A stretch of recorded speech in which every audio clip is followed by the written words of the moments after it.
Bueno, creo que ya estamos, a ver, están sumando.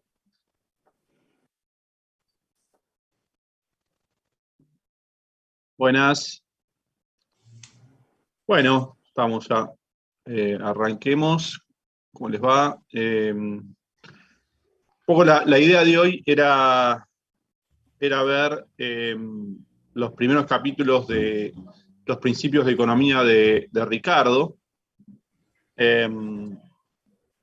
Yo les voy a contar un poco cómo es el modelo que describe Ricardo en esos primeros capítulos, hasta el capítulo 1, hasta el capítulo donde habla del comercio internacional, capítulo 7. Y ahí la clave está, ahora vamos a hacer un análisis, pero les cuento primero en palabras. Ahí la clave está en varios puntos que quiere tocar Ricardo. No me voy a meter con la teoría del valor, todo ese desarrollo que hace en el capítulo 1. La teoría del valor que tiene en mente Ricardo, como el resto de los clásicos, es una teoría del valor trabajo, en términos de, más que nada, de costos de producción, y cuando intentan definir, o cuando definen el valor de los bienes, lo definen en términos de las horas trabajadas en la producción de ese bien, y cuando un bien se produce también con capital, incorporan la idea de lo que aporta ese capital al valor del bien, es lo que cuesta reponer el capital en términos de trabajo. Entonces, siempre se va como refiriendo todo en términos de valor trabajo. Desde el punto de vista moderno, sería una teoría de los costos de producción, el precio, una teoría del equilibrio, podríamos decir, de largo plazo, ¿no? Nosotros, si ustedes ya hicieron su curso de micro, ustedes saben que el precio de los bienes se determina por la oferta y la demanda, no hay otra cosa.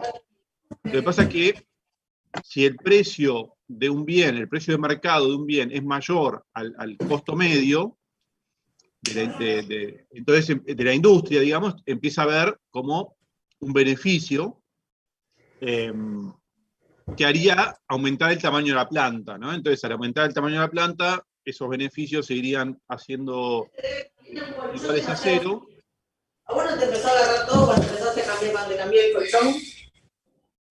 ¿Dormiste en el colchón? Entonces, la idea es que a largo plazo esos beneficios tienden a cero por la entrada de nuevas firmas, y estamos en un modelo como más de equilibrio, de competencia perfecta. Entonces, en competencia perfecta, el precio de mercado es igual al costo de producción, costo medio, ¿no? Entonces, esa es la idea, digamos, del valor que tienen los clásicos. No me voy a meter mucho con eso.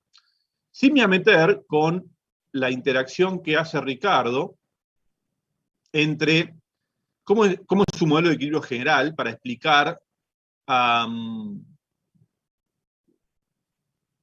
la acumulación de capital, por un lado, la demanda de trabajo y el crecimiento demográfico, y la renta de la tierra. Entonces, esos capítulos sí me parecen que son muy importantes. El capítulo sobre la renta de la tierra es un capítulo clave, porque a partir de ahí se genera todo el modelo de equilibrio general, en términos de que hay dos equilibrios para Ricardo: un equilibrio, diríamos, de corto plazo, y un equilibrio de largo plazo. El equilibrio de corto plazo es un equilibrio, ahora vamos a verlo bien, en el cual la tasa de ganancia del capital, la rentabilidad del capital, es la misma en todos los sectores económicos. No hay incentivos para, obviamente, también los salarios, ¿no? Es decir, cuando los salarios y la rentabilidad del capital se igualan entre sectores, eso sería como un estado de equilibrio de la asignación de capital en el corto plazo, pero después tenemos un equilibrio de largo plazo, un estado estacionario, diríamos, que es cuando la tasa de crecimiento del capital se hace cero. Entonces, eso sería un steady state. Si ustedes vieron modelos de equilibrio dinámico o modelos de crecimiento, seguramente hayan visto algo de esto, hayan discutido el tema, que es cuando el equilibrio de estado estacionario es cuando se dejan de acumular los factores, ¿no? o el capital per cápita se estabiliza, ¿no? No aumenta más. Entonces, ahí tenemos que el ingreso o el producto por habitante, etcétera, se mantiene constante, el capital se mantiene constante, la población se mantiene constante o puede estar creciendo a una tasa dada, pero eso es un estado estacionario, ¿está bien? Es un equilibrio de largo plazo, un estado estacionario. Entonces, bueno, vamos a ver ese modelo de Ricardo para explicar tanto la estática, digamos, el equilibrio de corto plazo, como la parte más de dinámica. ¿Alguien quiere hacer un comentario o algo antes que arranque con esto? Bueno. Entonces, esto, digamos, yo me estoy basando en los capítulos del 1 a 7 del libro de los principios de economía política, y eso entraría para el examen, ¿ok? Así que los que quieran ir estudiando, esta clase va a comprender esos capítulos. Lo que voy a hacer ahora es usar el pizarrón de acá. Déjenme a ver si puedo maximizar un poco esto. Ahí está. ¿Ahí ven bien? ¿Se ve bien? Sí, se ve bien. Yo tengo como ventanitas por todos lados, pero creo que ustedes no las ven. No, solo vemos el fondo blanco. Ven la pantalla en blanco, ¿no? Sí. Claro, exacto. Yo veo ventanitas porque es para cambiar algunas cosas, pero las estoy corriendo para que no me molesten cuando escribo. Bueno, perfecto. Entonces, un poco la idea es la siguiente. Ahí estamos, ¿eh? Vamos a ver cómo es el modelo de Ricardo.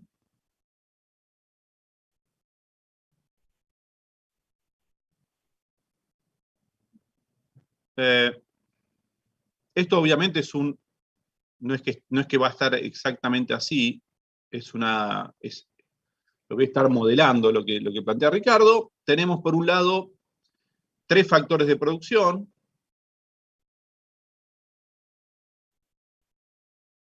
Hay 3 factores: el trabajo,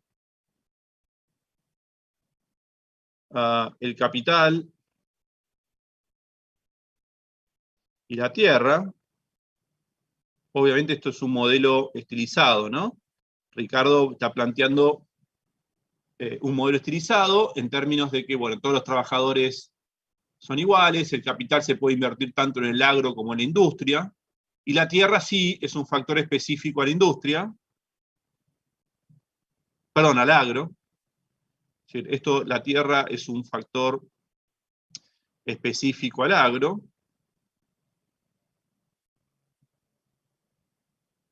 Y tiene la particularidad, en realidad para Ricardo el agro es la producción de alimentos, ¿no? Es decir, hay 2 sectores, uno es sector de manufacturas, otro es el sector de producción de alimentos. Vamos a llamarlo eso agro. El capital obviamente se puede invertir en la industria, hay 2 sectores entonces.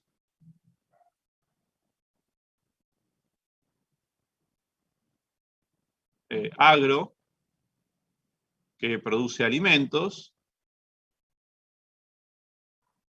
y, no sé, industria o sector manufacturero, que produce manufacturas.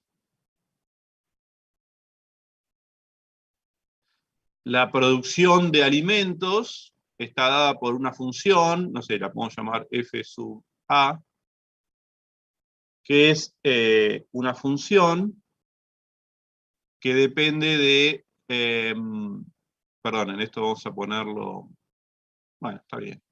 Vamos a hacerlo un poco mejor. Esto vamos a llamarlo Q sub A, es decir, la cantidad de alimentos. Eso se produce en función del trabajo destinado a la producción de alimentos, el capital destinado a la producción de alimentos y la tierra destinada a la producción de alimentos. ¿Está bien? Y la cantidad de manufacturas, acá estoy teniendo un problema con, ahí está, es una función FM que solamente depende de los trabajadores empleados, la cantidad de trabajo empleado en las manufacturas y el capital. No depende de la tierra. Esta es una función que tiene rendimientos constantes a escala en los dos factores. Es decir, que si se aumentan por igual los dos factores, o proporcionalmente, la cantidad de alimentos aumenta en la misma proporción. Esa también, lo que pasa es que la tierra está fija. Después vamos a ver eso en qué sentido. Pero esta función va a tener rendimientos decrecientes en el trabajo y el capital, dada una cantidad de tierra. Es decir, este factor tierra es un factor escaso.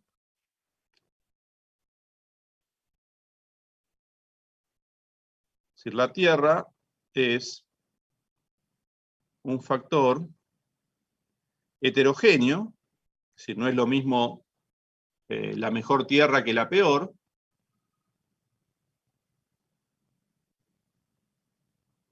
y escaso. ¿Está bien? No se puede aumentar discrecionalmente. Ustedes me dirán, bueno, la población y el capital también son escasos, es cierto, pero la tierra es como que está fijo, podríamos decir, podemos cambiar esa noción. Heterogéneo y, vamos a llamar, bueno, heterogéneo por ahí. Con esto alcanza. Ilimitado.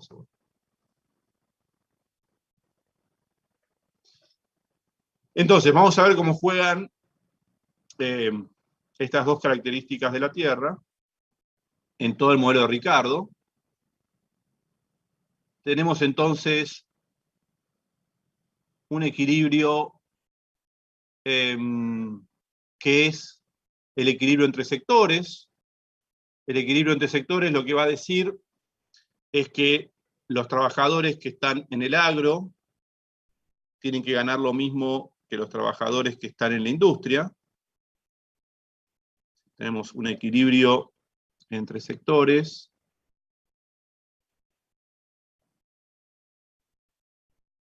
Esto lo podríamos decir como también un arbitraje entre sectores, ¿no?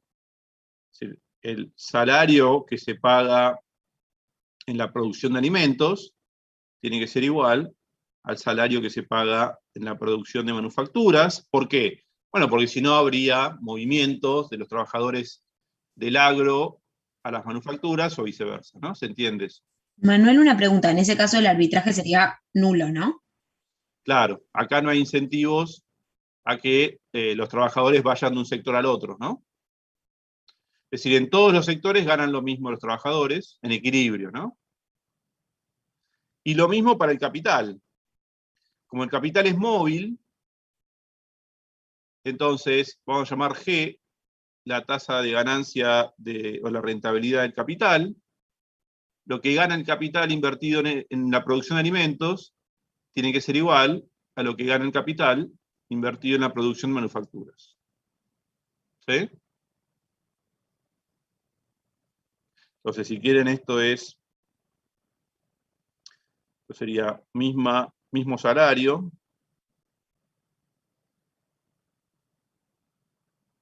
Y acá misma rentabilidad. Entre sectores, ¿no? Bueno. Entonces, ahora sí, vamos a hacer un poco lo que hace Ricardo, para entender cómo es la dinámica. Acá vamos a poner renta de la tierra.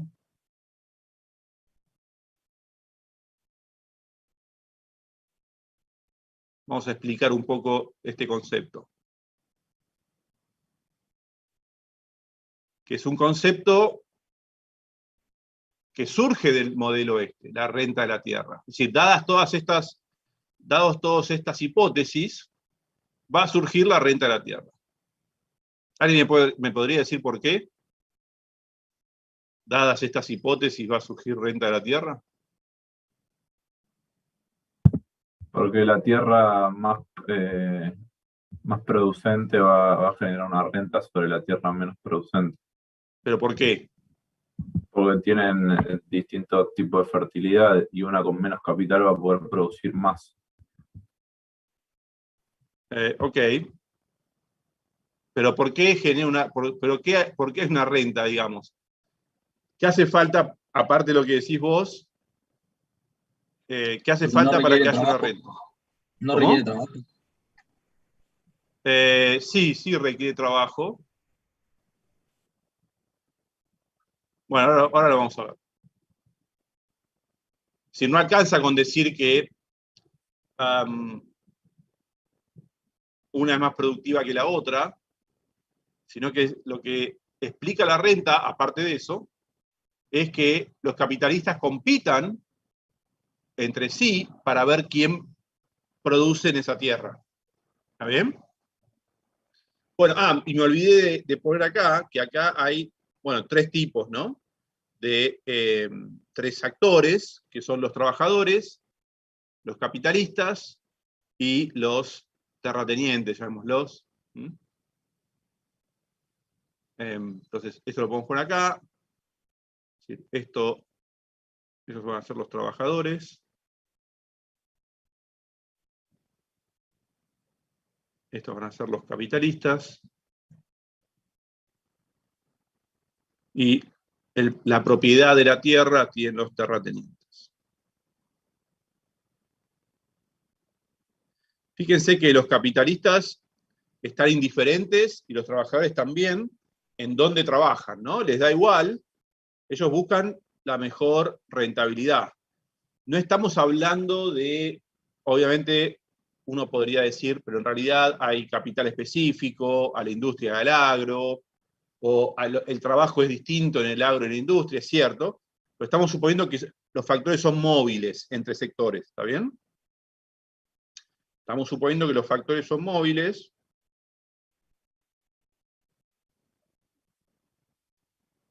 Entonces, consideramos una situación donde se pueden mover los factores, que no hay tanta especificidad, digamos, ¿no? O estamos considerando un tiempo durante el cual ese factor específico se puede amortizar y se invierte de otro lado.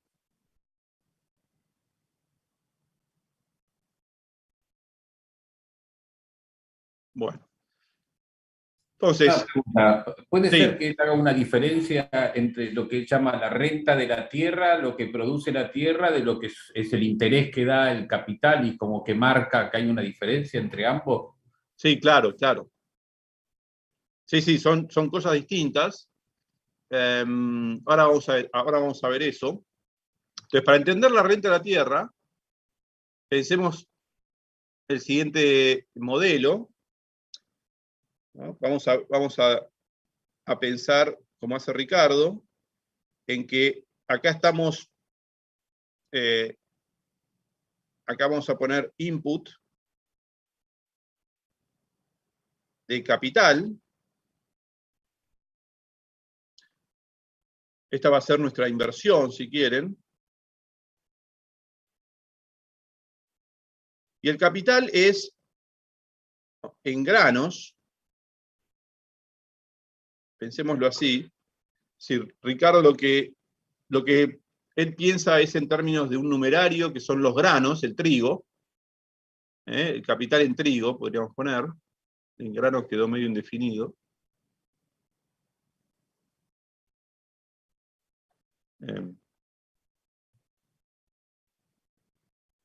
¿Qué quiere decir esto? Bueno, que si yo soy capitalista, necesito tener una cierta cantidad de granos de trigo para adelantarles a los trabajadores para que vengan a trabajar y puedan subsistir hasta que esté lo que ellos producen, para pagarle, para comprar insumos, para hacer la siembra, etc. Esto es la inversión. El capital que tiene el capitalista lo vamos a pensar en términos de trigo. ¿Está bien? Digamos, obviamente lo podríamos pensar en términos de cualquier otra cosa, pero el numerario de esta economía es el trigo. Entonces, lo que dice Ricardo es lo siguiente, bueno, invirtamos o pensemos que estamos invirtiendo 1 tonelada de trigo en la primer inversión agrícola. ¿Ok? Acá vamos a poner el output de la inversión, que es la producción.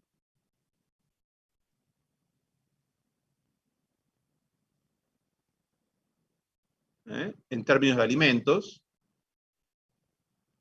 Esto lo habíamos puesto como QA. ¿Ok? Entonces, lo que estamos pensando es que con esta tonelada de trigo usamos 1 hectárea, tenemos 1 tonelada de trigo y contratamos tanta cantidad de trabajadores que van a trabajar. ¿Se entiende? Es decir, acá en capital podemos pensar que son las máquinas necesarias para sembrar, cosechar, las semillas, etc. Todo eso, imagínense que lo estamos pagando con 1 tonelada de trigo. Esta tonelada de trigo invertida, imagínense que en la primera hectárea disponible rindiera todo esto. Pongamos 5 toneladas de trigo. Pensemos que el trabajo hay que pagarle, y para amortizar capital, etcétera, 1 tonelada. Esta tonelada es como un adelanto de salarios. Yo adelanto salarios y capital de trabajo, y con esto que invierto, 1 tonelada, obtengo 5 toneladas. O sea que acá, ¿cuánto obtiene este capitalista que está invirtiendo en el agro, en términos de rentabilidad? G. 4 toneladas. ¿Y de rentabilidad? Bueno, Un 400%, ¿no? 400%. Sí. Claro. Bueno, ahora supongamos, entonces, estos son costos que recupera, ¿está bien? Porque esto lo necesita, esto se le va, digamos. Esta tonelada que recupera el producto, imaginemos que es la tonelada inicial que invirtió. Cuando uno hace una inversión, le descuenta del resultado lo que invirtió, ¿no? Estamos pensando en términos de rentabilidad neta. Bueno, ahora, estamos diciendo que entonces la tasa de ganancia del capital, o la rentabilidad, es del 400%. ¿Qué les parece? ¿Convendrá invertir o no? Una tonelada más. Sí, que obvio. Y sí, ¿no? Porque está teniendo una rentabilidad muy grande, entonces va a venir este mismo u otro capitalista, como hay competencia entre capitalistas, y en la siguiente hectárea, o en la siguiente unidad de tierra, va a invertir la siguiente tonelada, o la siguiente unidad de capital. ¿Está bien? Es decir, va a buscar, bueno, ok, yo quiero invertir lo mismo que está invirtiendo este de al lado mío, para pagar a los trabajadores, porque los trabajadores en las dos partes van a querer ganar lo mismo, y lo mismo también va a ganar en la industria. Los insumos, las máquinas, semillas cuestan lo mismo. Entonces, imaginemos que tienen que volver a invertir, o tienen que invertir 1 tonelada de capital. Ahora, ¿qué pasa acá? Como esta tierra no es igual de buena que la primera, porque es un factor heterogéneo, y obviamente se usa primero el que da más rentabilidad, entonces el segundo va a dar un poco menos. Entonces, imaginemos que la segunda hectárea, o la segunda unidad de tierra, en vez de dar 5 toneladas, da 4 de producto, con la misma inversión. Bueno, ¿puede ser un equilibrio esto así? No, porque todavía quedan utilidades marginales. no sé si entiendo. O sea, todavía Yo se digo, puede puede ser seguir. imagínate esta La estamos situación. jugando. Hay dos capitalistas, los dos invierten 1 tonelada, pero uno está ganando una rentabilidad del 400% sobre lo que invirtió y otro del 300%. Claro, por eso hay arbitraje, no puede ser un equilibrio, porque no es la misma rentabilidad. Bueno, ¿y qué pasaría entonces? Y Invertir más tendría que haber capital. apertura. Piensen en términos de mercado, del funcionamiento del mercado. ¿Qué harían estos Se le capitalistas? cobraría 1 tonelada de trigo a la primera parcela de tierra que tuvo la rentabilidad más alta. ¿Y por qué le podrían cobrar el terrateniente, en este caso, que es el dueño de la tierra, por qué le podría cobrar 1 tonelada de trigo al primer capitalista? Por el rendimiento Porque es el extraordinario. dueño de la tierra y porque Pero porque todos es el van a dueño de la querer tierra. producir. Yo puedo Claro, ser todos el van a querer dueño, producir en esa yo puedo ser parcela, el por dueño de eso. una hectárea en la mitad de Chubut, qué sé yo. Y no por eso le voy a cobrar una renta de la tierra. Claro, pero si todos quieren ocupar Ah, tu No, pero parcela en a lo Chubut, sumo aumenta el vas a valor de la cobrar tierra. 1 tonelada de claro, trigo. faltaba eso, Está ¿no? cobrando por la fertilidad. Competencia. Digo, lo que va a suceder acá es que el segundo capitalista va a ofrecerle al dueño de la primer tierra, decirle, mirá, yo te puedo pagar renta, te puedo pagar un alquiler por usar la tierra que vos ahora le estás dando a este capitalista que no te paga nada. Es decir, van a competir entre los capitalistas, ofertándole al terrateniente de la primer tierra por usar esa tierra. ¿Por qué? Porque le da una renta, una ganancia más alta. Entonces, el terrateniente, ¿hasta dónde los puede hacer pujar a los capitalistas? Hasta que la renta de la tierra es Hasta que cuánto. la rentabilidad sea la misma. Claro, hasta que la rentabilidad del capital sea la misma. Es decir, todo esto que está acá es lo que en equilibrio de no arbitraje sería la renta de la tierra por la primer parcela. ¿Por qué el segundo no puede cobrar renta de la tierra? Porque es menos productivo. Bueno, porque nadie querría esta, es decir, en equilibrio los dos están indiferentes, pero digo, por la tierra que pujan es por la primera, ¿no? Entonces, el segundo no puede cobrar renta de la tierra en esta situación. ¿Se entiende cómo surge la renta de la tierra?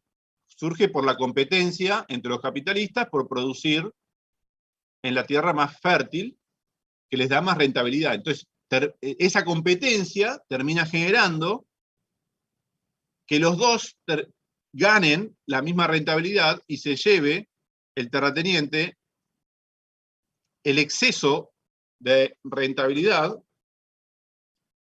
que tiene la tierra 1. ¿Se entiende? Perdón, una pregunta. Y en este caso, también explicaría que ambos cobren lo mismo, digamos. O sea, Exacto. porque no hay, si no el otro podría venderlo más barato. Exacto. Los dos tienen la misma ganancia. Genial. Pero el tema es que Ricardo no lo piensa en estos términos, como de precios, de lo que sí se Sí, piensa sí, ahorita. los piensan en términos de valor, sí, claramente, también. Ok. Sí, sí, sí. Sí, sí, sí, también. Porque vos fíjate que la rentabilidad, Ricardo no piensa en términos de precio, porque está pensando en términos de trigo. El numerario es el trigo. Es lo que cuesta todo en términos de trigo. Es el precio relativo de todo respecto del trigo. Pero sí está pensando en términos del valor del trigo. Por ejemplo, las manufacturas las va a expresar en términos de lo que va en las manufacturas en términos de trigo o de alimentos, digamos, ¿sí? Ahora, ¿qué generó esta puesta? A ver, acá hay muchas cosas para pensar. Primero, ¿por qué los capitalistas, o un capitalista, el que está produciendo en la segunda tierra, decidió producir en la segunda tierra? Porque igual generaba rentabilidad.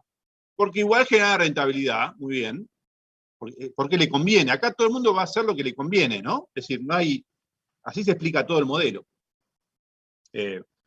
Como le convenía, bueno, decidió invertir acá porque está obteniendo rentabilidad del 300%. Eso hace que el que estaba antes tenga como una externalidad negativa, ¿no? Producto de que el segundo invirtió, porque le baja la rentabilidad al primero. Y surge la renta, que se va a llevar el terrateniente, o el dueño del factor heterogéneo. Acá es fundamental entender que esto se genera porque la tierra es heterogénea y aparte limitada. ¿Ok? Pero alcanzaría solamente con heterogeneidad. La tierra podría ser ilimitada, pero al tener diferente productividad, surgiría la renta. Ok. Ahora, ¿y por qué el capitalista obtiene rentabilidad de producir alimentos? Esa sería la siguiente pregunta.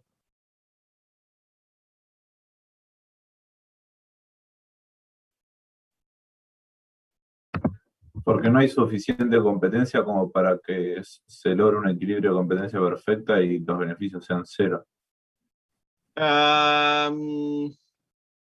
Bueno, pero estoy pensando un poco distinto el tema. Digo, ¿por qué el capitalista decide producir? Porque obtiene rentabilidad, pero esa rentabilidad, ¿de dónde viene en última instancia? Viene porque hay demanda, ¿no? De alimentos. ¿No? Claro, si no sí. hubiera demanda de alimentos, no produciría esto. ¿No? Ahora, ¿quién demanda estos alimentos? La población. Bueno, la población que está en todo caso en las manufacturas, ¿no? ¿Ok? Es decir, estos alimentos se producen para abastecer la demanda de alimentos de el resto de la población que trabaja en las manufacturas y no produce alimentos. Ahora, ¿qué hace el capitalista cuando produce alimentos? Demanda trabajadores también, ¿no? Es decir, entonces acá empieza a haber una demanda de trabajo en la producción de alimentos que el capitalista está generando, o un aumento de la población, si lo pensamos a largo plazo, que el capitalista está generando porque hay demanda de esa población, porque a su vez hay demanda de lo que la población esa produce, que son alimentos y manufacturas, pero en este caso alimentos. Ahora, el equilibrio entre sectores, ¿qué va a generar? ¿Cuánto tienen que estar ganando los capitalistas en la industria? Lo mismo que los capitalistas. Lo mismo que en el campo. agro. Lo mismo que en el agro, porque el capital es móvil. ¿Está bien? Entonces, a medida que va cayendo la rentabilidad del capital invertido en el agro, ¿qué tiene que pasar con la rentabilidad del capital invertido en la industria? Tiene que bajar también. También tiene que bajar. ¿Y por qué baja el capital invertido en la industria si no tiene nada que ver con el capital invertido en el agro, ni con la renta de la tierra, ni con nada? ¿Cómo sería el mecanismo que hace que baje la rentabilidad del capital en la industria? Y que los factores son móviles. ¿Qué más? El arbitraje de rentabilidades. Pero ¿por qué estaría cayendo cuál sería el factor que está haciendo caer la rentabilidad del capitalista en las manufacturas? ¿Cómo se mide la ganancia del capitalista en las manufacturas? Demandan muchos trabajadores del sector agro, entonces hay poca oferta laboral en el sector industria y tienden a subir los salarios. Bueno, eso me gustó un poco más. En realidad acá, eso es cierto, pero en equilibrio es como que el salario siempre es de subsistencia, es decir, no va a aumentar el salario. Pero ¿qué va a pasar? Que es decir, no va a aumentar el salario en términos de trigo, ¿no? Pero sí va a aumentar el salario en términos de manufacturas. ¿Por qué? Porque ahora es más costoso producir trigo que antes. Porque la tierra empieza a ser cada vez menos productiva. Entonces, eso es lo que afecta a la rentabilidad del capital en la industria. Que lo que le cuesta pagar los salarios al manufacturero, al industrial, como tiene que estar fijado eso en términos de alimentos, eso cada vez es más caro, porque los alimentos son más costosos de producir. El valor de los alimentos en relación a las manufacturas aumenta, y eso hace que caiga la rentabilidad del capital en el agro, perdón, en la industria.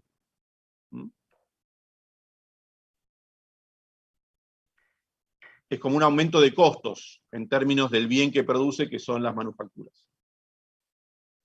Y en cambio, la caída de rentabilidad del capital en el agro ocurre por el rendimiento decreciente del capital invertido en el agro y la renta de la tierra, que genera eso. Es decir, los rendimientos decrecientes generan renta de la tierra junto con la competencia de los capitalistas, ¿no? Bueno, sigamos un poco más. ¿Qué pasa ahora? Digamos, ¿es conveniente seguir invirtiendo o no? ¿Qué les parece? Todavía sí. Todavía sí, pues están ganando 300%, o sea que siempre que la tasa de ganancia, es decir, acá vamos ya como al equilibrio de estado estacionario, ¿no? Siempre que la tasa de ganancia, esto vamos a llamarlo G, y esto lo podemos llamar W, porque son iguales, ¿no?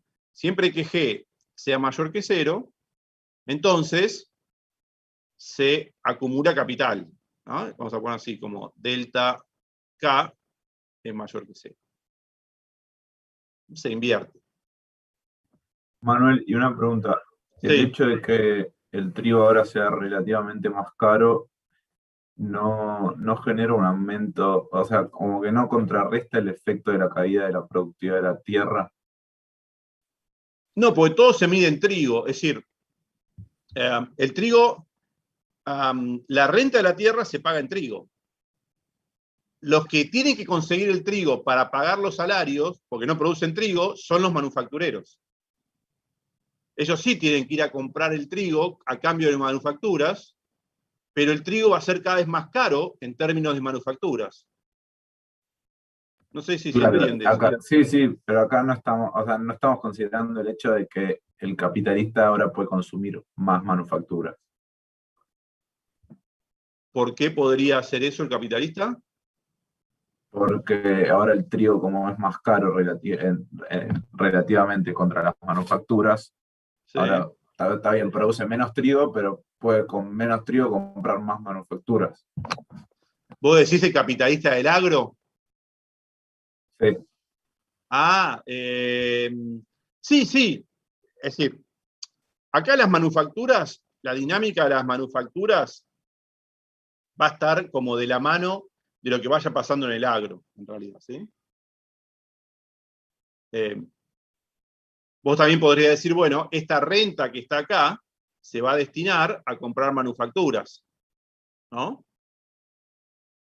Lo que pasa es que en términos tecnológicos, a medida que vamos avanzando en la producción de alimentos, porque hay demanda de alimentos, porque hay todavía rentabilidad. A ver, ¿por qué hay demanda de alimentos? Porque todavía la rentabilidad del capital es positiva, o sea que se sigue invirtiendo. ¿Invertir qué significa? Demandar mano de obra. Entonces, para pagarle esa mano de obra, yo tengo que aumentar la producción de alimentos. ¿Ok? Es decir, siempre que pase esto, va a aumentar la cantidad de capital y va a aumentar la cantidad de trabajo en el tiempo. Porque hay demanda de trabajadores. Siempre que haya una tasa positiva de ganancia, va a haber demanda de trabajadores. Va a estar aumentando la población, si querés, en el largo plazo. Pero sigamos analizando esto. Entonces, perdónenme. Entonces, como acá todavía la rentabilidad es positiva, se sigue invirtiendo, ¿no? Y supongamos que acá ahora ya baja, no sé, a 3. Entonces, ¿qué va a pasar acá? Bueno, este nuevo capitalista le conviene entrar, no hay barreras a la entrada, o sea que le conviene entrar acá, pero genera una competencia entre los dos primeros con el tercero para ver quién se queda con estas dos mejores tierras, ¿no? Bueno, ¿y qué va a pasar ahora? Esa misma competencia y la heterogeneidad va a hacer que los terratenientes, el primero va a poder cobrar más todavía que lo que cobraba de rentas, porque este le va a decir, bueno, mirá, alquilámela a mí, te pago todavía más, porque prefiero estar acá pagándote renta que estar acá. Y al segundo, el segundo terrateniente le va a decir, mirá, pagame renta porque viene el otro, si no, y me ofrece pagarme algo. En equilibrio van a terminar acá. Es decir, cada vez es mayor la renta, ¿se ve? ¿Esto qué hace? También que caiga la rentabilidad del capital invertido en la industria. Fíjense que hace cada vez que sean más costosos producir alimentos, porque yo con 1 tonelada adicional produzco cada vez menos alimentos. Es decir, el costo marginal de producción es cada vez mayor. Si pensamos el costo de producir alimentos, es algo así. ¿Está bien? Acá podemos poner la cantidad de alimentos y el costo de producir alimentos. Va aumentando el costo. ¿Está bien? Por unidad. Esto puede ser costos medios o costos marginales, ¿no?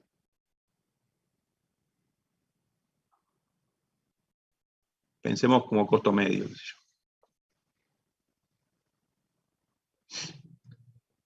Ahora, fíjense que como lo que dice Ricardo tiene una frase que es tan bárbara cuando explica todo esto, que es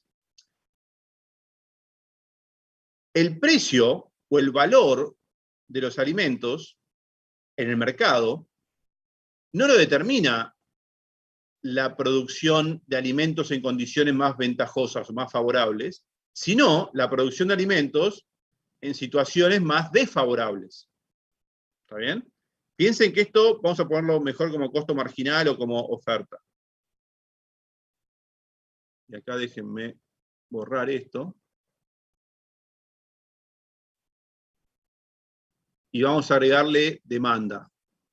Es decir, si la demanda es esta, de alimentos, el precio va a ser este. Nadie va, por más que los capitalistas digamos, por más que producir alimentos en las tierras más fértiles sea menos costoso en términos tecnológicos, eso no determina el precio. Este sería el costo marginal de producir esta cantidad de alimentos. Pero como la demanda es muy superior, lo que se demanda cuesta producir en las tierras, ¿no? Cada vez entran tierras menos fértiles, y eso hace que el costo de producción esté acá arriba. Eso ocasiona que el precio que se paga por la cantidad de alimentos sea superior al costo que cuesta producir las unidades más baratas de alimentos. Pero nadie querría vender a este precio cuando puede vender a este. ¿Se entiende? Es decir, el precio de los alimentos lo determina la producción en condiciones más desventajosas. No la producción en condiciones más ventajosas. Es una ley de la economía, si quieren. ¿Sí? Él nos dice en algún momento que en realidad no es el costo, digamos, de la tierra lo que define el precio de los alimentos, sino que es el precio de los alimentos el que define el valor. La renta de la tierra. La renta de la tierra. Exactamente eso dice. Es impresionante porque él lo que dice es, ojo, no se confundan. No es que porque existe la renta de la tierra, el precio de los alimentos va a ser caro o va a ser alto. Es al revés. como el precio de los alimentos, como el costo de los alimentos es alto, eso hace que se cobre, que exista la renta de la tierra. Es decir, surge la renta de la tierra porque justamente cada vez cuesta más marginalmente producir alimentos. Es al revés, dice Ricardo. ¿Qué ocurre? Eso está muy bueno, como lo explica, ¿no? Y también habla de este tipo de situación en donde el precio de los alimentos está dado por la unidad más cara, más costosa de producir, ¿no? Es la última, la que está marginalmente en la situación más desventajosa. Esa determina el precio. ¿Ok? Bueno. Y así, ustedes se imaginan cómo termina la película, ¿no?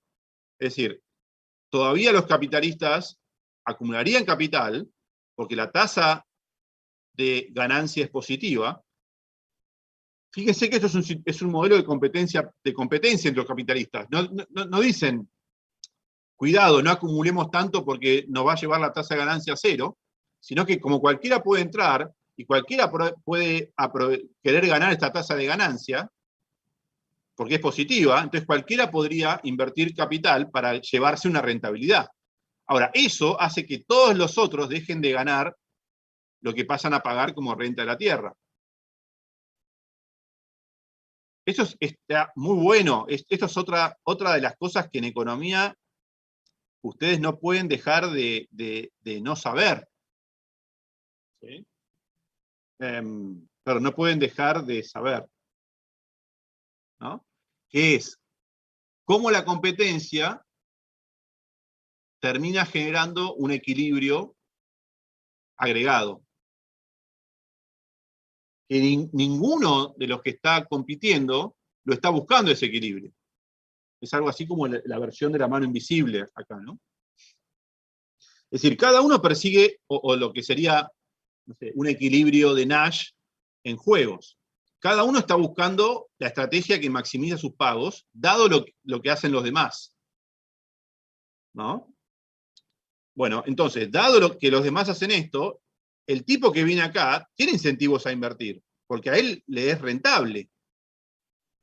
Porque gana esto que está acá. Ahora, cuando hace eso, les tira para abajo, ¿no?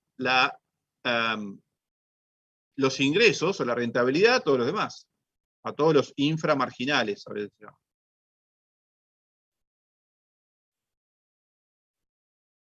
y también a los manufactureros. Porque ahora esta cantidad de alimentos implica que me vaya todavía. A ver, ¿y qué me explica? ¿Por qué? ¿Cómo se mueve, cómo se relaciona este gráfico con este? Bueno, cuando este último capitalista viene a producir, tiene que demandar inicialmente esta cantidad de trigo para pagar los salarios de los trabajadores. Eso hace que la demanda esta se corra a la derecha, es decir, hay más demanda de trigo. ¿Eso qué hace? Hace que aumente el costo del trigo. Este gráfico es la inversa de este. En algunos modelos uno puede pasar de la función de producción a la función de costos marginales. ¿Se acuerdan de haber visto eso? Cuando hay tecnologías lineales es muy fácil hacer eso. Pero básicamente esta función de costos, detrás de eso está esta función, está el producto marginal de los factores y el pago a los factores. ¿Okay?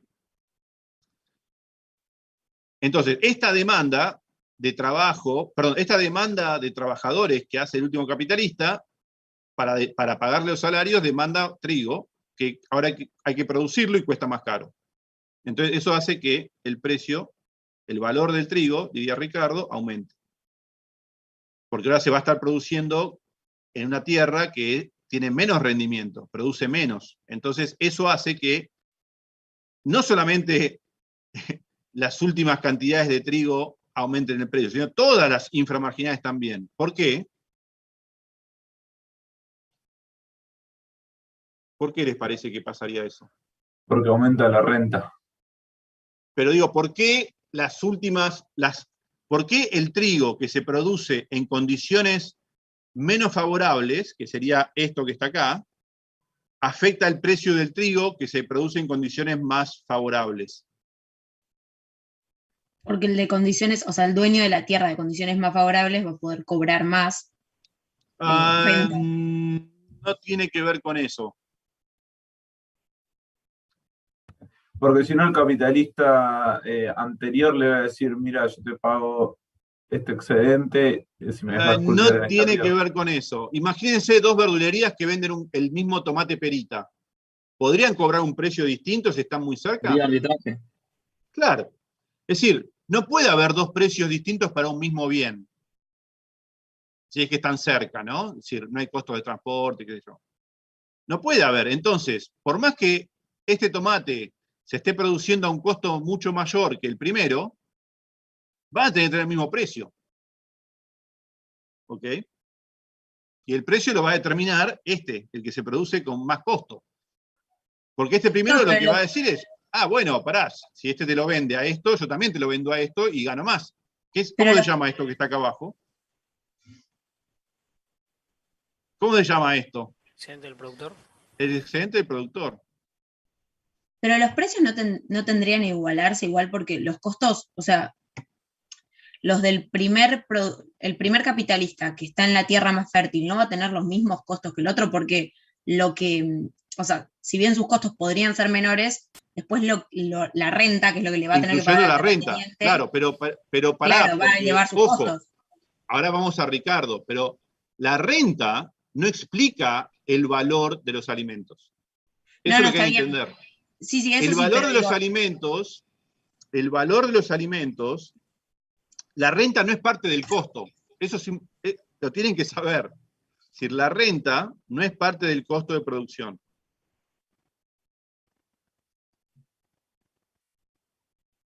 En este modelo de Ricardo.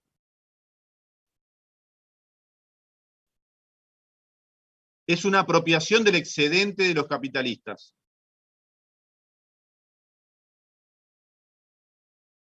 ¿Ok? Sí disminuye, acá hay que distinguir lo que es costo de producción de lo que es rentabilidad.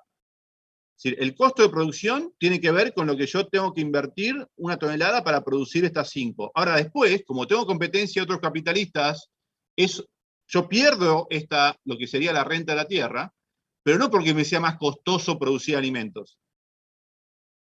¿Se entiende? Profe, entonces también Ricardo estaría contradiciendo lo que decía Dan Smith, ¿no? Con la A teoría ver. del valor objetiva, que el valor estaba determinado por la suma, ¿no? De la renta, el beneficio y el trabajo y el salario. Eso lo llaman como parte del precio. Pero esa parte del precio, el precio de mercado, es todo un tema ese, no me quiero meter, es todo un tema. ¿Ok? Pero para Ricardo, la renta no es parte del costo de producción.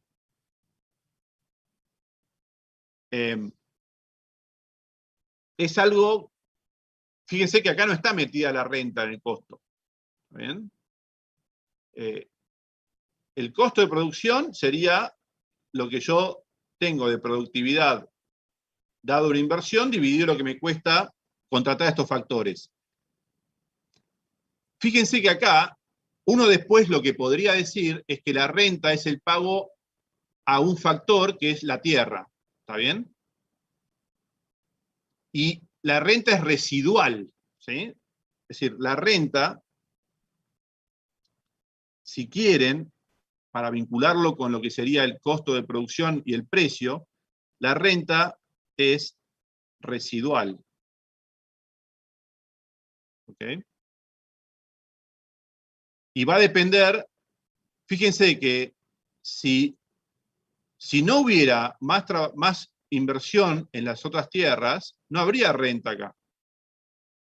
O sea que no forma parte del costo de producción en realidad.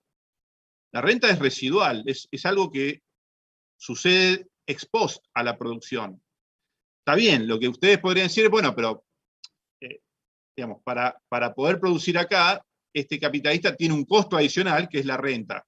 De ese punto de vista, sí. Forma parte, si quieren, del costo, pero no es un costo de producción, sino que es más bien un pago por uso de la tierra, digamos, ¿está bien? Ahora, de hecho, lo que dijo el compañero lo dice en algún lugar, que Adam Smith no estaba Sí, correcto. sí. El Sí, precio hay una intercambio de discusión, hay una discusión ahí con varios temas. Ricardo, en el capítulo 1, discute varios conceptos de Adam Smith por no estar del todo bien definidos, dice. ¿Sí? Tal cual, sí. Pero no me quiero meter en esa discusión porque esto, me parece que esto tiene como, no sé, más interés, pero sí es cierto que hay toda una discusión acerca del valor de los bienes, etc. Porque según Ricardo, Adam Smith no había definido bien la teoría del valor trabajo.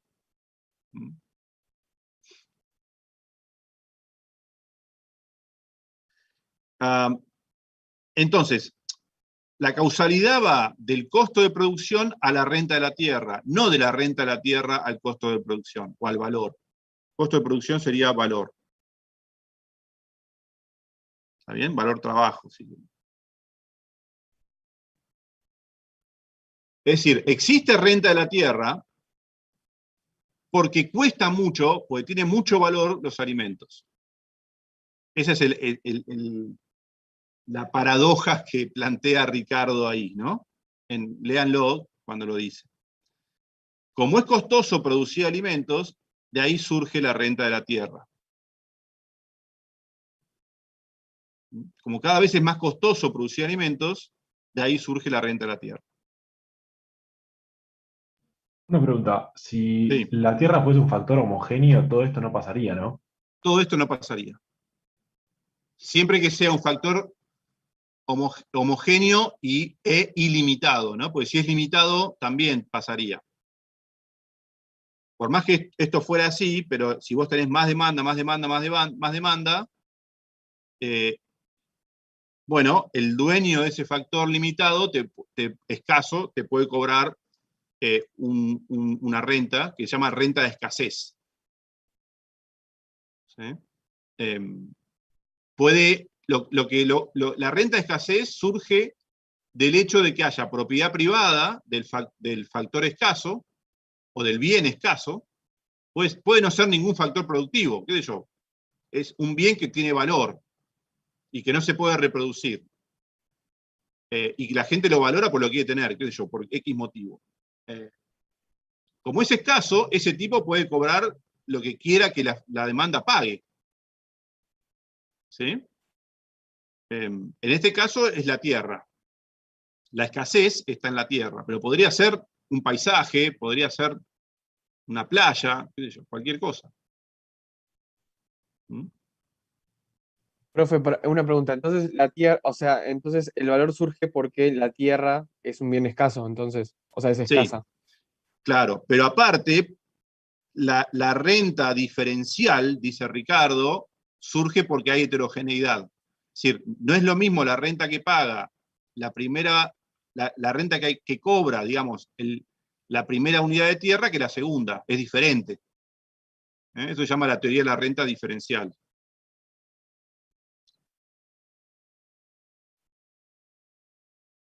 Y está asociado al hecho de que esta primera tierra es escasa, es esto, no hay más que esto, no se puede reproducir.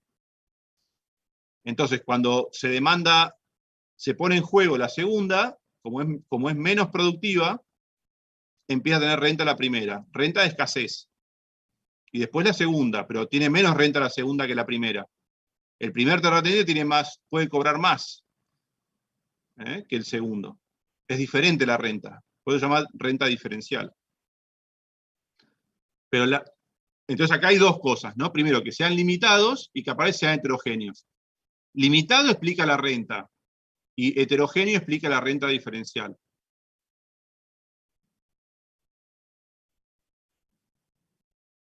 Si un factor o un bien es ilimitado, no tiene renta. El aire no lo pagamos por ahora. Nadie cobraría el aire, porque es ilimitado. por más que tuviera, nadie se querría apropiar, ¿sí? No habría forma. El día que se pueda apropiar, no sé, antes agua mineral no existía, ¿no? Por ahí, bueno, sí, qué sé yo. Pero en la medida en que los bienes empiezan a ser escasos y se empiezan a apropiar, porque conviene apropiarse, porque es redituable, bueno, el propietario de eso cobra en función de la demanda. Acá nos estamos olvidando de financiamiento de la industria también, ¿En qué sentido? en que todo el capital que entró al agro fue capital que salió de la industria. O sea, suponiendo que el capital es limitado. El capital es reproducible, es limitado pero reproducible, porque son los alimentos. El capital son las toneladas de grano, el producto de la economía. Hay que distinguir lo que es reproducible de heterogéneo como es la tierra. La tierra esta no se puede reproducir, no puedo fabricar tierra. En cambio sí puedo fabricar capital. Sí puedo tener más producto, cada vez a un costo más alto, pero es reproducible el capital. El trabajo es reproducible. La tierra no. ¿Se entiende la diferencia? Sí, perfecto.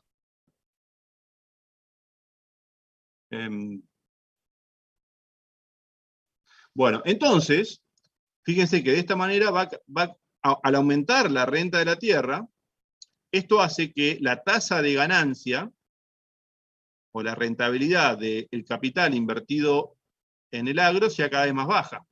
Y también, por arbitraje, tiene que caer, ¿sí?, la tasa de ganancia del capital invertido en las manufacturas. Y al ir cayendo esta tasa de ganancia, ¿qué va a pasar con la acumulación de capital? ¿Convendría seguir acumulando capital después de que llegamos Se desacelera. a todo esto, digamos, de renta? Se va desacelerando hasta que llega acá y ya no es más conveniente invertir.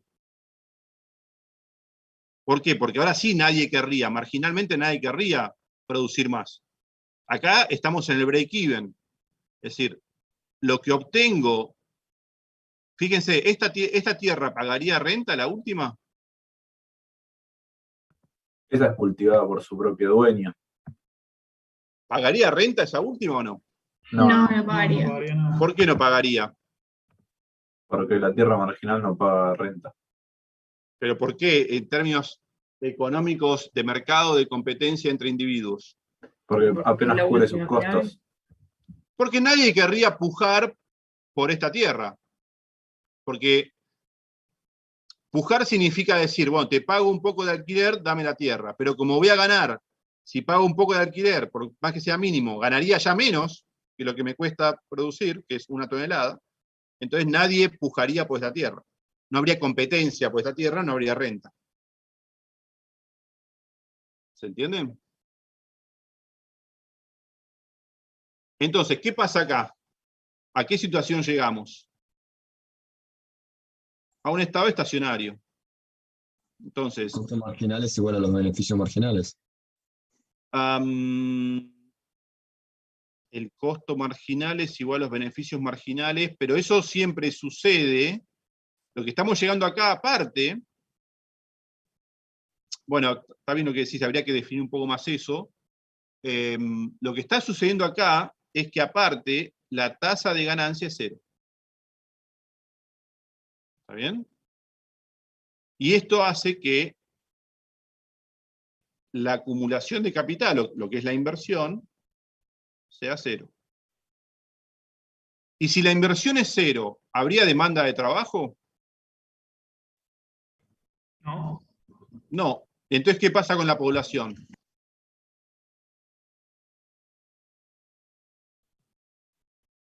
Si no hay demanda de trabajo. En un sentido Es una demográfico tasa deja de constante. crecer. Deja de crecer. Claro, no crece la población.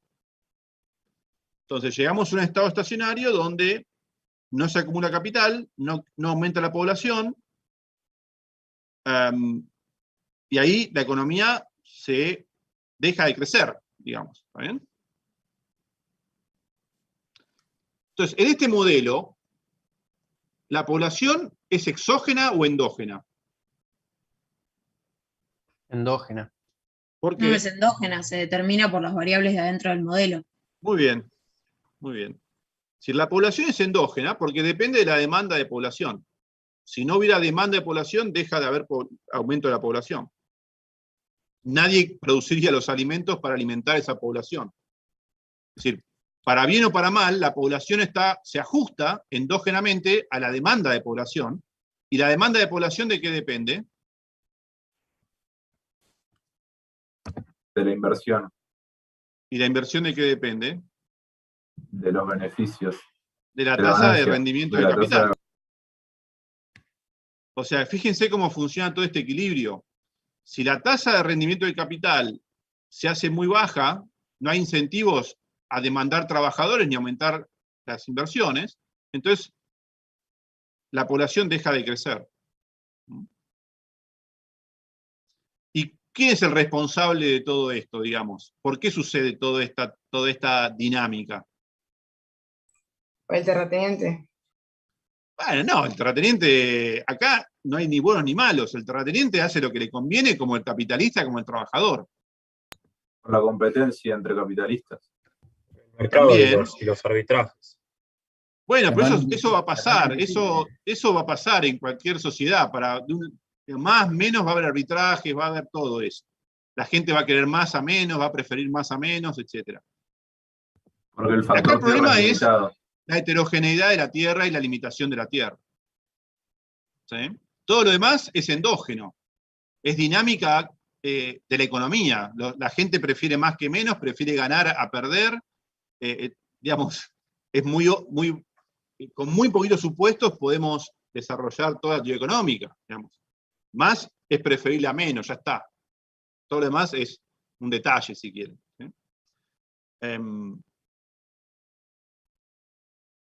Entonces, ¿qué les parece que va?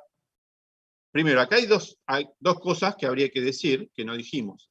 ¿Esto es un modelo de economía abierta o de economía cerrada? Cerrada. Cerrada. Justamente, ¿por qué? Porque no estamos planteando el tema del comercio internacional. Entonces, al ser una economía cerrada, no se pueden importar alimentos y hay que producirlos todos internamente. Entonces, esa propia dinámica genera este estancamiento. Entonces, ¿qué va a decir Ricardo? ¿Qué va a proponer Ricardo? Comercio internacional. Claro, va a proponer el comercio internacional. ¿Y cómo lo va a proponer? ¿Haciendo qué? No sé si alguien lo leyó o se acuerda. ¿Por qué no había comercio internacional? ¿O por qué no sé? Bueno, había tarifas, lo llaman las corn laws, las leyes de grano. Estas leyes de grano eran leyes que ponían un precio mínimo a los alimentos. Es decir, subsidiaban la producción de alimentos o ponían tarifas a la importación de alimentos.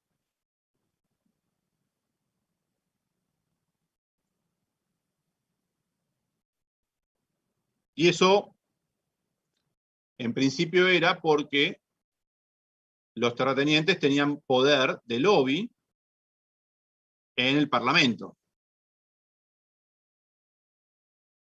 Entonces Ricardo lo que proponía era abolir las leyes de granos. Es decir, sacar estas tarifas y que se pueda importar granos.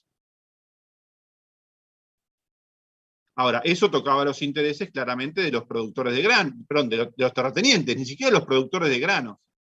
Porque el productor de granos es un capitalista que le da lo mismo producir granos o producir manufacturas. El tipo está mirando la tasa de rentabilidad del capital. El que ganaba de este modelo es el terrateniente, porque el terrateniente podía cobrar la renta de la tierra, porque no se podían importar alimentos, entonces había que producirlos internamente. Entonces, cuando se eliminan las leyes de granos, se destraba la importación de alimentos. ¿Qué pasa? ¿Quién me cuenta la historia? ¿Qué va a pasar con el precio de los granos? Cae. Va a caer. Entonces, si el precio de los granos cae, ¿qué estamos haciendo en un modelito así de oferta y demanda? Estamos poniendo como una oferta infinitamente elástica al precio internacional, ¿no? Entonces, toda esta demanda se puede abastecer a este precio, ¿no? Entonces, si los productores domésticos producen acá, todo esto, y la demanda está acá, todo esto van a ser importaciones, no es que va a aumentar el precio estaba acá, entonces todo esto es lo que se va a dejar de producir, ¿no? Es decir, antes se producía domésticamente acá y tenía este costo alto. Ahora, como se pueden importar a un precio más bajo, estos productores no son competitivos, no pueden vender su producto que cuesta caro, no lo pueden vender a este precio, entonces nadie se los compra, dejan de producir acá. Al bajar el precio de los alimentos, ¿qué aumenta ahora en equilibrio general? ¿El precio de las manufacturas? Claro, la rentabilidad en el sector de manufactura. ¿Por qué? Porque el precio de los alimentos es un costo de producción, pues es el salario. Está bajando el salario real desde el punto de vista del costo para el manufacturero, porque va a pagar menos por los salarios en términos de manufacturas. Si cambia el precio relativo, manufacturas a alimentos. Y esta capital que sale del agro, porque ya no es rentable, va a la industria y aumenta la producción manufacturera. Y Inglaterra pasa a exportar manufacturas y a importar alimentos. Esto En es realidad, de ventajas comparativas. claro, es eso. Entonces, lo que hace Inglaterra es exportar su factor abundante, que era el capital, e importar su factor escaso, que era la tierra. Ahora, una pregunta, porque ahí, según lo que está escrito ahí, se seguiría produciendo algo de alimentos, pero si yo no lo había entendido mal, decía que la producción se iba a dedicar a aquello donde la ventaja comparativa de producción fuese mayor. Claro. ¿Y dónde está la ventaja comparativa de Inglaterra? ¿En qué es abundante Inglaterra? Bueno, ellos hablan de manufactura, de herramientas. En capital, porque si fuera abundante en tierra, no hubiese pasado esto, digamos, ¿no? Inglaterra tenía escasa tierra y mucho capital, porque había acumulado mucho capital, lo que pasa es que estaba invertido en el agro, en la poca tierra que había, eso generaba una renta grande, y un costo fuerte, alto de producir alimentos y una renta grande. Eso generaba un precio de los alimentos en relación a las manufacturas más alto o más bajo que en el resto del mundo. Pónganle América. ¿Cómo es este ratio en Inglaterra? Mayor. Sí, claro, ¿no? Los alimentos en relación a las manufacturas son más caras en Inglaterra que en América. Entonces, ¿en qué es comparativamente más productiva Inglaterra? ¿A qué cosa puede ofrecer un precio más bajo? Las manufacturas. Las manufacturas. ¿Está bien? Entonces tiene ventaja comparativa en las manufacturas. Y América tiene ventajas comparativas en la producción de alimentos. ¿Por qué? Porque el factor que no es escaso, o el factor relativamente abundante en América es la tierra, en lugar del capital. Entonces Ricardo lo que va a decir, y por eso es tan importante su teoría de las ventajas comparativas y la promoción de la apertura comercial, él quiere abolir las tarifas, justamente para, en última instancia, generar crecimiento, ¿no? Que se vuelva a acumular capital. Bueno, esta es la historia de Ricardo. Muy interesante, ¿no? Este modelo. Todo el libro de Ricardo es súper interesante. Después tiene muchos capítulos que habla sobre cuestiones tributarias, por ahí no son tan divertidos, pero tiene 5, 6 o 7 capítulos, que hay 2 que no vamos a ver, que son capítulos sobre las crisis, sobre los ciclos económicos, están realmente muy buenos. Y esta es un poco sacando un capítulo que habla sobre, creo que, algo de impuestos a la tierra o no sé qué. Estos son los primeros 7. Lo que les conté. Muy a vuelo de pájaro, ¿no? Después ustedes profundizan. Pero hay todo un equilibrio general ahí, ¿eh? Todo un equilibrio general. Bueno, ¿alguna pregunta o algo?